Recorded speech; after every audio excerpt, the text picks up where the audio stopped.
the off-road tracks. You could see them from the road. A pile of sleeping lionesses. 2 adult mothers of the cubs, 1 Amber Eyes, and 1 Birmingham boy. Looks like number 3 with his split lip. Where is it? Can't actually see properly. Yes, that's him. The big scar on his upper left lip, where he had an enormous gash that you could actually see his tooth through when he initially got that injury. A nasty wound. It was clearly hurting him in the beginning.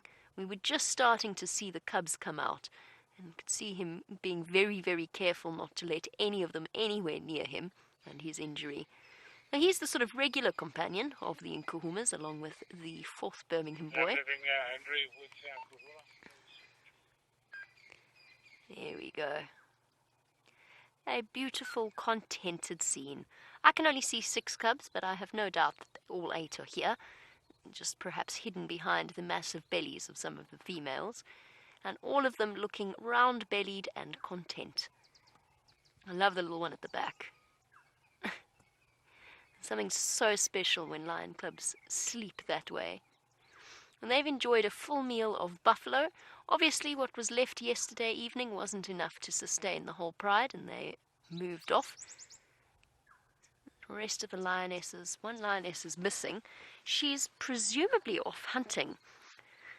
I mean, obviously there's 2 lionesses missing, but I'm pretty sure that the youngest lioness, who wasn't there yesterday on the sunset safari, I'm relatively certain that she's mating with one of the Birmingham boys, which means that the remainder are only missing 1. She might even be here somewhere in the shade, perhaps taking a break from the cubs, as Auntie Amber Eyes often does. She's here at the moment, giving her elbow a thorough clean.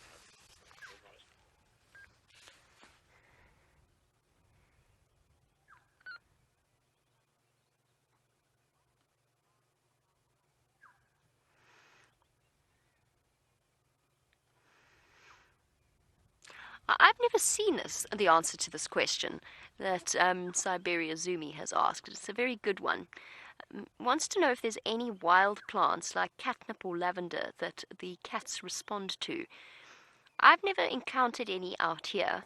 However, I can tell you that from some experiments that were conducted, that big cats do respond to catnip, or at least certain big cats do respond to catnip in the same way domestic cats do.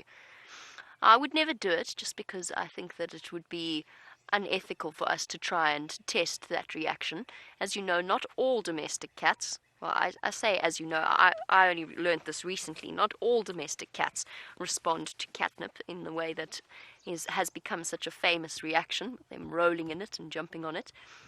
They do like strong smelling smells, though, so they will go and roll in the strong smelling plants occasionally, things like the wild aniseed, what's it called? The aniseed scent. Oh, it's just gone out of my head for a second. As well as things like the wild sage and basil that we get out here. So they do roll in that occasionally, but I've never seen them go have a sort of a silly moment where they seem to be, what would be the appropriate description? Slightly out of sorts in response to the smell of a plant. Let's just put it that way. Apparently they do respond to catnip, or at least certain leopards have been known to respond to catnip. There's a test done with some biologists that put them out on posts along with camera traps, and I'd love to have seen the images that they captured. And we wouldn't do it, but you can imagine it would be entertaining. We wouldn't do it because it's not ethical, but it would be thoroughly entertaining to watch. And Karula perhaps having a wonderful time rolling in catnip, all the lionesses enjoying it. Amber Eyes is giving herself a thorough bath.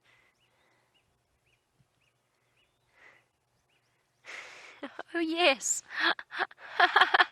I didn't see that because I'm looking into the sun. Oh, little one, is that just the most comfortable spot ever? Resting between Mom's back legs. A pillow and a blanket all rolled into one. And a convenient leg rest for Mom. So sweet. They really have provided us with endless moments of joy, these lions.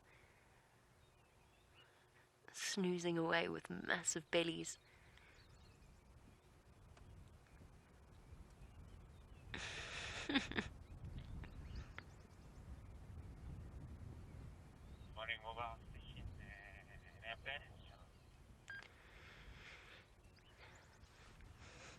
Our interesting username on this lovely Tuesday morning, Ergag. Ergag? Ergag? Ergag, you wanted to know whether or not a lion would ever forget where they have left their cubs. No, I don't think that they ever forget where they've left their cubs. I think they always know. They always have a good idea. They do occasionally come back and find that the cubs are not exactly where they've left them. If, for example, a herd of elephants has come through and chased them.